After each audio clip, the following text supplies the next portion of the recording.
सबसे अजीब सिचुएशन क्या हो सकती है कि उसका टीनेज बच्चा ना किसी अफेयर में फंस गया है। अब करना क्या है, पेरेंट्स जैसे ही पता चलेगा उसके क्लासमेट से, टीचर्स से या फिर अड़ोसी पड़ोसी कहीं से भी, तो बस बच्चों पे पाबंदियां लगाना शुरू कर देंगे। क्या ये सिचुएशन सब बच्चों के साथ होती है? लेकिन मोस्टली बच्चों के साथ होती है। शायद कभी ना कभी आप भी प्यार में गिरे होंगे, आप भी प्यार में संभले होंगे। बहुत सारी सिचुएशंस हर इंसान के साथ आती है। टीनेज एक ऐसा पड़ाव है जो कि ये बताता है कि हमें कैसे संभलना चाहिए, और इसके लिए पेरेंट्स ही उन्हें सपोर्ट कर सकते हैं। लेकिन कैसे? क्या हमें बच्चों को ऐसी सिचुएशन में छोड़ देना चाहिए या फिर उनका सपोर्ट करना चाहिए या फिर कुछ और? कुछ सिंपल से टिप्स आज हम आपको बताएंगे जिससे आपकी लाइफ इजी होने वाली है। हमारा मिशन आपकी लाइफ को इजी बनाना है, तो जानना है जरूरी। तो वेलकम चिरंगे जिंदगी share happiness for me. Teenage versus between age. आपको पता है टीनेज का मतलब और बिटवीन एज का मतलब? शायद आपने सुना भी नहीं होगा बिटवीन एज होता क्या है। तो पहले हम बताते हैं टीनेज के बारे में। टीनेज 11 साल से बड़ा बच्चा जो कि 19 साल तक होता है, उसे किशोरावस्था भी कहते हैं और टीनेज भी कहते हैं। बिटवीन एज, जब बच्चे, वही टीनेज बच्चे, जब घर पे उन्हें बच्चों की तरह ट्रीट किया जाए और स्कूल में बड़ों की तरह। अक्सर ऐसा होता है कि बच्चे जब घर पे होते हैं तो पेरेंट्स उन्हें कहते हैं अभी तुम बच्चे हो, शांत रहो, चुप रहो, और वहीं स्कूल में टीचर्स बोलते हैं अब तुम बच्चे नहीं है कि तुम्हें छोटी छोटी चीजें सिखाई जाए। तो बच्चा इस जद्दोजहद में जूझता है कि वो अब बच्चा है या फिर बड़ा। और जब वो बड़ों की तरह बात करने लगता है तो पेरेंट्स को बिल्कुल अच्छा नहीं लगता, और स्कूल में अगर बच्चों की तरह बात करने लगता है तो टीचर्स को अच्छा नहीं लगता। तो ये एज जो होती है वो बिटवीन एज होती है। अब बात करें कि इस सिचुएशन में बच्चों को कैसे संभालें जब उन्हें टीनेज लव हो जाए। अच्छा, अक्सर ना हम बच्चों को बच्चों की तरह ट्रीट करने लगते हैं, लेकिन जब हम फ्रेंडशिप कर लेंगे, फ्रेंडली एटमॉस्फेयर देंगे ना, तो वो सब समझ जाएगा। उसे लगेगा यही तो मेरे फ्रेंड्स हैं, मैं इनसे खुल के बात कर सकता हूँ। लेकिन तभी कर पाएगा जब आप अपनी सिचुएशन में शेयर करेंगे।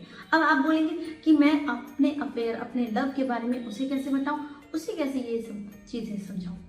बिल्कुल आपसे ही वो सही राह ले पाएगा, सही बात समझ पाएगा, और कोई उसे एजुकेट इस चीज़ के लिए नहीं कर सकता। तो सबसे पहले आपको बढ़कर अपने बच्चों को ज़रूर सिखाना चाहिए कि टीनेज लव क्या होता है, उसे कैसे हैंडल करना है, क्योंकि इसी राह पे बच्चे गलत राह पे चले जाते हैं। तो सही गाइडेंस केवल पेरेंट्स दे सकते हैं। सबसे पहले आपको उसके साथ फ्रेंडशिप करनी होगी।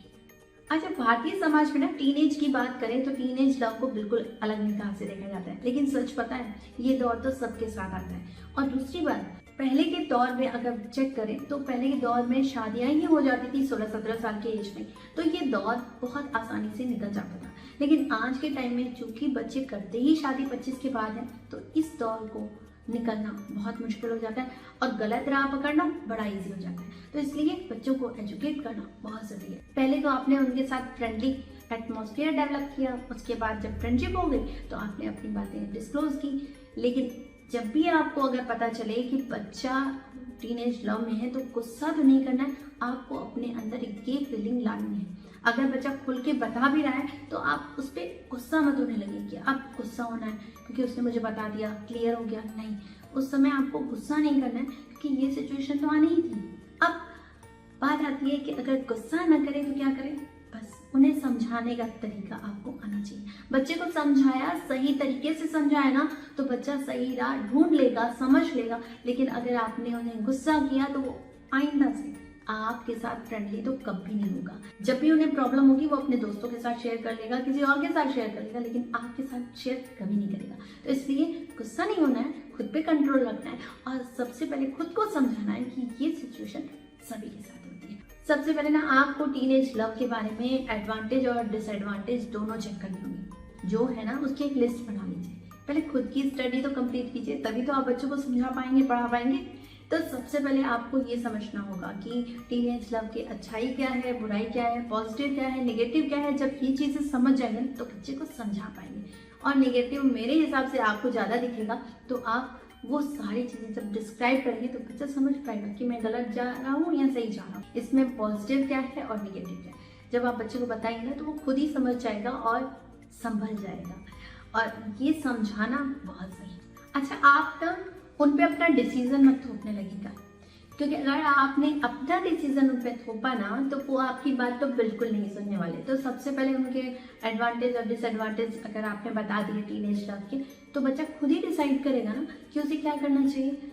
और अगर छोटा है तो उसे ज़्यादा फोर्स कर सकते हैं, ज़्यादा समझा सकते हैं, लेकिन जिद करके उसे फोर्सफुली अपनी ओर नहीं खींच सकते आप, उसे समझा ही सकते हैं। टीनेज लव एक अट्रैक्शन सा होता है। उसी तरह अगर आपने उनकी पसंद की चीज़ें ला के दी जो उनके करियर को आगे बढ़ा सकती है, तो वो उन पे ज़्यादा ध्यान देंगे।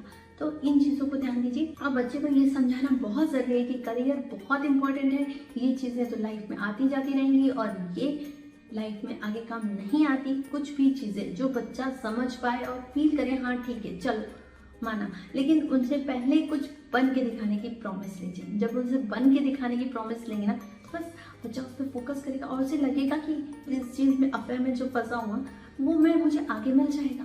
बस उस दौर में वो आगे बढ़ने की कोशिश करेगा। और जब बच्चा अपने करियर में आगे बढ़ेगा ना, तो उसे समझ में आ जाएगा क्या सही है क्या गलत। एक बहुत इंपॉर्टेंट बात तो ये भी है कि आपका बच्चा जिस अफेयर में फंसा हुआ है ना, या लड़का है लड़की है जो भी है ना, तो पहले उनके पेरेंट्स से मिलिए, उनसे भी बातें कीजिए, उनको भी अपनी राय व्यक्त कीजिए। ये नहीं कि उन पे हावी होने लगे, नहीं, उनको भी ये समझाइए कि बच्चे पे हावी नहीं होना है, हमें बच्चों को मोल्ड करना है। आप अपनी साइड से मोल्ड कीजिए, मैं अपनी साइड से मोल्ड करूँ, ताकि बच्चा सही राह पकड़ पाए। बस आपका काम हो जाएगा। और हो सके तो उस बच्चे से भी मिलिए, दूसरे बच्चे से मिलिए और उसे भी सही राह दिखाइए। इस तरह से आप अपने बच्चे को भी मोल्ड कर सकते हैं और सामने वाले बच्चे को भी मोल्ड कर सकते हैं और उन्हें सही राह दिखा सकते हैं।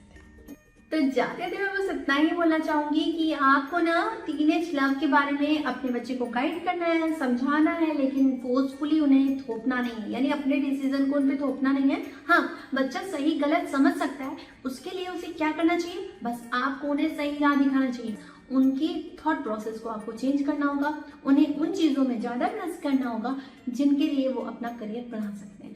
उसके लिए आप उन्हें नई नई चीज़ें प्रोवाइड कराइए ताकि वो उन पर फोकस कर सकें। इन चीज़ों को याद रखिए और बच्चे के साथ कोई मिसबिहेव मत कीजिए। बच्चों को बड़ों की तरह ट्रीट कीजिए, बच्चों को समझाइए और खुद भी समझिए कि ये सिचुएशन ऐसी है, आ जाइए, कल निपट जाएगी, खत्म हो जाएगी। इसलिए बच्चों पे पूरी निगाह रखने की जरूरत नहीं है। हाँ, बच्चे गलतियां करेंगे, उससे सीखेंगे और उससे समझेंगे। हाँ, बच्चों को समझाना, अपनी ओर से पूरा गाइड करते रहिए। बच्चे को ये एहसास मत होने दीजिएगा कि आप उन पे बिल्कुल सवार हो रहे हैं, क्योंकि जब आपने ये फील करा दिया ना बच्चे को कि आप उन पे सवार हो रहे हैं, तो वो ना आपसे उखड़ जाएंगे। तो सबसे पहले आपको फ्रेंडली एटमॉस्फेयर देना होगा, उन्हें टाइम देना होगा, क्वालिटी टाइम देना होगा और साथ में उनसे खुल के बातें करनी होगी, उनकी बातें सुननी होगी और उनका डिसीजन, जो भी डिसीजन हो उसे एक्सेप्ट करना होगा। गलत डिसीजन हो सकता है, उसे मोल्ड करना आपका काम है। तो मैं पूर्वी अब आपसे मिलूंगी नेक्स्ट वीडियो में। जाते जाते लाइक शेयर सब्सक्राइब करना ना भूलिए और कमेंट सेक्शन में जरूर बताएं मेरी वीडियोस के बारे में, और जो आप चाहते बेल आइकन को प्रेस करना ना भूलिए ताकि आप इस तरह की वीडियो देख सकें।